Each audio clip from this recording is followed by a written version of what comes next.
जय हिंद दोस्तों, आप सभी का स्वागत है। अगर आप केंद्रीय कर्मचारी हैं, पेंशन धारक हैं या आपके परिवार में कोई सरकारी कर्मचारी या पेंशनर है तो आज की यह जानकारी आपके लिए काफी महत्वपूर्ण रहने वाली है। आज हम एक एक करके उन सभी बड़े अपडेट पर बात करेंगे जिनको लेकर पिछले कई दिनों से लगातार चर्चा चल रही है। इनमें 8वें वेतन आयोग, फिटमेंट फैक्टर, महंगाई भत्ता डीए, महंगाई राहत डीआर, पुरानी पेंशन योजना, 18 महीने के डीए, डीआर एरियर, अंतरिम राहत, पेंशन अदालत और कर्मचारियों से जुड़े कई अहम विषय शामिल हैं। दोस्तों, शुरुआत करने से पहले आप सभी से एक छोटी सी अपील है। अगर आपको सरकारी कर्मचारियों और पेंशन धारकों से जुड़ी प्रामाणिक और उपयोगी जानकारी पसंद आती है तो वीडियो को लाइक जरूर कर दीजिए, अपने साथियों के साथ शेयर कीजिए, कमेंट करके अपनी राय बताइए और चैनल को सब्सक्राइब करके बेल आइकन भी दबा दीजिए ताकि आने वाली हर महत्वपूर्ण अपडेट सबसे पहले आपको मिलती रहे।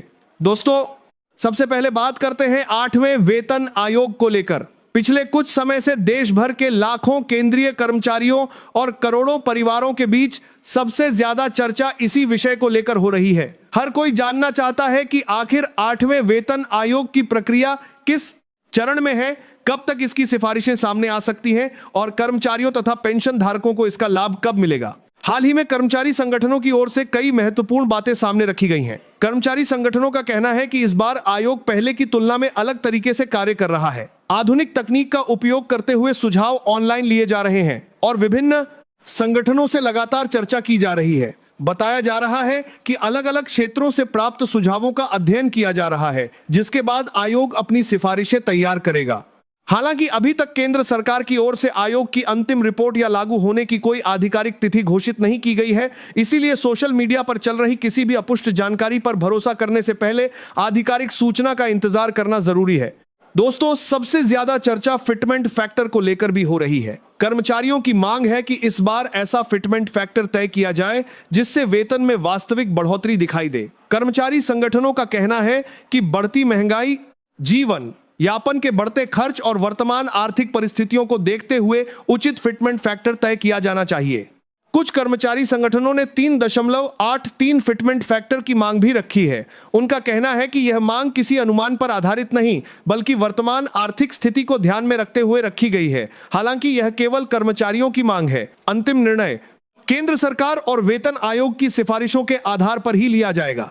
दोस्तों, यहां यह समझना भी जरूरी है कि किसी भी वेतन आयोग में कर्मचारियों की सभी मांगें स्वीकार हों, ऐसा आवश्यक नहीं होता। पहले भी कई बार विभिन्न संगठनों ने अपनी मांगें रखी, लेकिन अंतिम निर्णय सरकार ने उपलब्ध संसाधनों और आयोग की सिफारिशों के अनुसार ही लिया। इसीलिए अभी किसी भी संभावित वेतन वृद्धि या निश्चित आंकड़े को अंतिम मान लेना उचित नहीं होगा। आधिकारिक घोषणा आने के बाद ही वास्तविक स्थिति स्पष्ट होगी। इसी बीच पुरानी पेंशन योजना यानी ओपीएस को लेकर भी चर्चा तेज हो गई है। कर्मचारी संगठनों का कहना है कि उनकी प्राथमिकता आज भी पुरानी पेंशन योजना की बहाली है। उनका मानना है कि सेवानिवृत्ति के बाद कर्मचारियों को स्थिर और सुरक्षित पेंशन मिलने के बाद कर्मचारियों को सैली करने के बाद कर्मचारी के बाद चाहिए।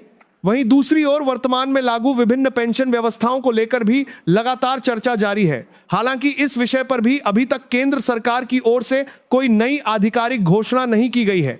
दोस्तों, अगर भविष्य में सरकार इस विषय पर कोई निर्णय लेती है तो उसकी आधिकारिक जानकारी संबंधित मंत्रालय द्वारा जारी की जाएगी। इसलिए किसी भी वायरल पोस्ट या अफवाह पर विश्वास करने से बचना चाहिए। अब बात करते हैं 50% डीए मर्जर की। जब भी महंगाई भत्ता एक निश्चित स्तर तक पहुंचता है तब कर्मचारियों के बीच यह चर्चा शुरू हो जाती है कि क्या डीए को मूल वेतन में जोड़ा जाएगा। कर्मचारी संगठनों की ओर से इस संबंध में समय समय पर अपनी मांग रखी जाती रही है। हालांकि वर्तमान समय में इस विषय पर कोई आधिकारिक निर्णय घोषित नहीं किया गया है, इसीलिए अभी यह केवल चर्चा का विषय है, अंतिम फैसला नहीं। दोस्तों, अब आते हैं उस मुद्दे पर जिसका इंतजार लाखों कर्मचारी और पेंशन धारक लंबे समय से कर रहे हैं। हम बात कर रहे हैं कोविड काल के दौरान रोके गए 18 महीने के डीए और डीआर एरियर की। इस विषय पर कर्मचारी संगठनों का कहना है कि जिन किस्तों का भुगतान उस समय नहीं किया गया था उन्हें कर्मचारियों और पेंशन धारकों को जारी किया जाना चाहिए।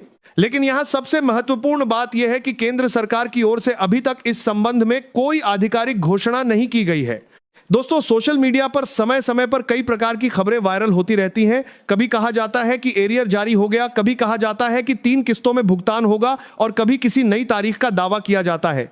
ऐसी किसी भी जानकारी पर आंख बंद करके भरोसा नहीं करना चाहिए।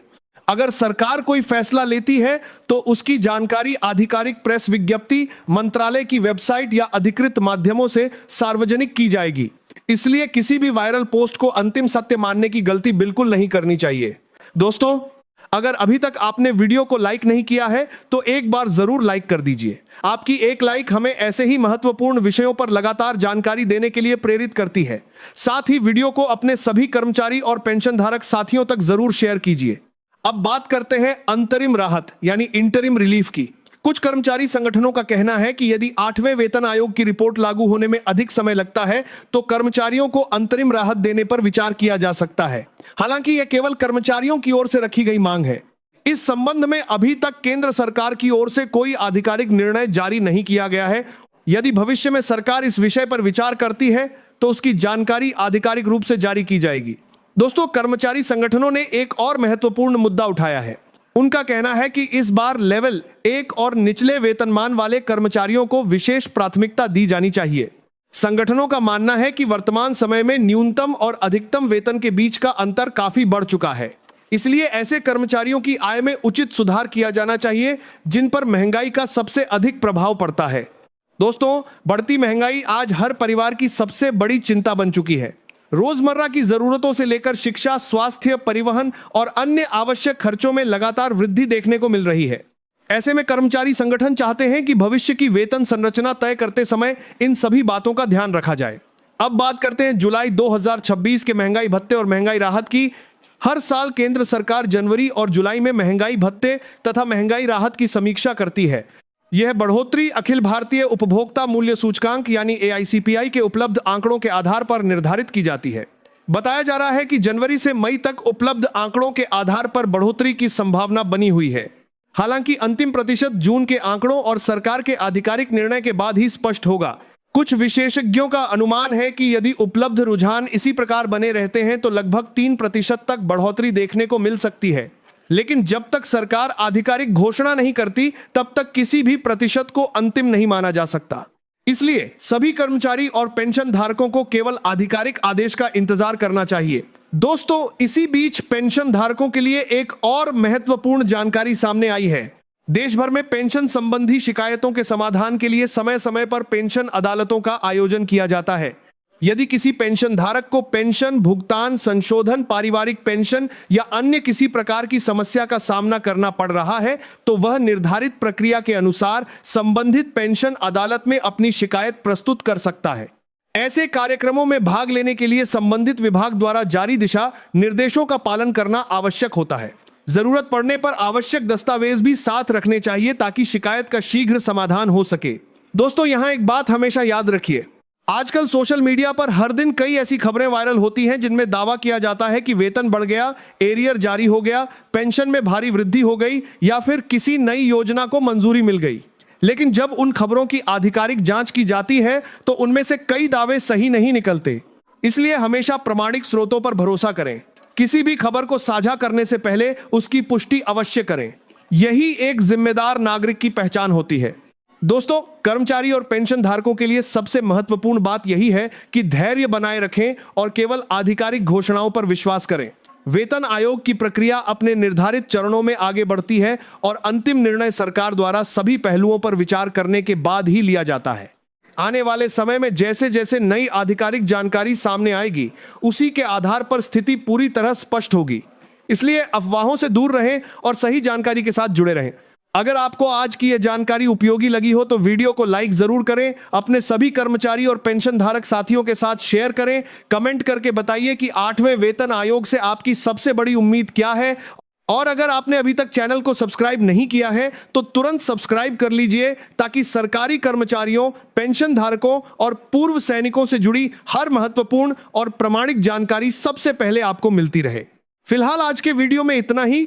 आगे भी यदि कोई नई आधिकारिक सूचना, आदेश या अपडेट जारी होती है तो उसकी पूरी और प्रामाणिक जानकारी सबसे पहले आप तक पहुंचाने का प्रयास करेंगे। तब तक के लिए अपना और अपने परिवार का ध्यान रखिए। जय हिंद, जय भारत, वंदे मातरम।